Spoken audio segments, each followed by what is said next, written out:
ಇವತ್ತು ಈ ಮಳೆಗಾಲದಲ್ಲಿ ಸಂಜೆ ಹೊತ್ತು ಕಾಫಿ ಟೀ ಜೊತೆಯಲ್ಲಿ ಸ್ನ್ಯಾಕ್ ಐಟಮ್ ಆಗಿ ಅತ್ಯಂತ ರುಚಿಕರವಾದ ಆಲೂ ಪಕೋಡ ಮಾಡುವುದು ಹೇಗೆ ಅನ್ನೋ ಬಗ್ಗೆ ತಿಳಿಸ್ತಾ ಇದ್ದೀನಿ. ಒಂದು ಲೋಟ ಅಕ್ಕಿಯನ್ನು ಒಂದು 3 ಗಂಟೆ ಕಾಲ ನೆನೆಸಿ ಚೆನ್ನಾಗಿ ತೊಳೆದು ಇಟ್ಕೊಂಡಿದ್ದೀನಿ.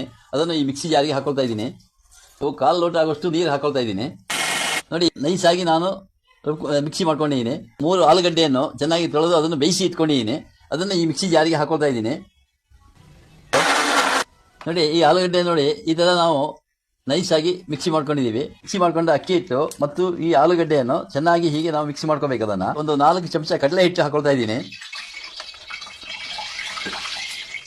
1 ಚಮಚ ಪುಡಿ ಉಪ್ಪು ಹಾಕೊಳ್ತಾ ಇದ್ದೀನಿ. 3-4 ಈರುಳ್ಳಿ ಉದ್ದಕ್ಕೆ ಹಚ್ಚಿ ಇಟ್ಕೊಂಡಿದ್ದೀನಿ. ಅದನ್ನು ಈಗ ಇದಕ್ಕೆ ಹಾಕೊಳ್ತಾ ಇದ್ದೀನಿ. ಒಂದು 3-4 ಹಸಿಮೆಣಸು ಸಣ್ಣಕ್ಕೆ ಹಚ್ಚಿ ಇಟ್ಕೊಂಡಿದ್ದೀನಿ. ಅದನ್ನು ಹಾಕೊಳ್ತಾ ಇದ್ದೀನಿ. ಒಂದು ಸ್ವಲ್ಪ ಕರಿಬೇವು ಸೊಪ್ಪು ಹಾಕೊಳ್ತಾ ಇದ್ದೀನಿ. 1 ಚಮಚ ಓಂಕಾಳು ಅಥವಾ ಅಜ್ವಾನ ಅದನ್ನು ಹಾಕೊಳ್ತಾ ಇದ್ದೀನಿ. 1 ಚಮಚ ಜೀರಿಗೆ ಹಾಕೊಳ್ತಾ ಇದ್ದೀನಿ. ಇದಕ್ಕೆ 1 ಇಂಚು ಹಸಿ ಶುಂಠಿ ತುರಿದು ಇಟ್ಕೊಂಡಿದ್ದೀನಿ. ಅದನ್ನು ಹಾಕೊಳ್ತಾ ಇದ್ದೀನಿ. 1 ಸೌಟ್ ಆಗುವಷ್ಟು ಬಿಸಿ ಎಣ್ಣೆ ಅದನ್ನು ಇದಕ್ಕೆ ಹಾಕೊಳ್ತಾ ಇದ್ದೀನಿ. 2 ಚಿಟಿಕೆ ಆಗುವಷ್ಟು ಅಡುಗೆ ಸೋಡಾ ಹಾಕೊಳ್ತಾ ಇದ್ದೀನಿ. ಈ ಆಲೂ ಪಕೋಡಕ್ಕೆ ಹಿಟ್ಟು ಸಿದ್ಧ ಆಗಿದೆ. ನೋಡಿ, ಈ ಹದಕ್ಕೆ ಬರಬೇಕು. ಮೀಡಿಯಂ ಉರಿ ಇಟ್ಕೋಬೇಕು. ದೊಡ್ಡ ಉರಿಯಲ್ಲಿ ಇಟ್ಕೊಂಡ್ರೆ ಅದು ಒಳಗಡೆ ಹಸಿರುತ್ತೆ, ಮೇಲ್ಗಡೆ ಕಪ್ಪಾಗಿ ಬಂದ್ಬಿಡುತ್ತೆ.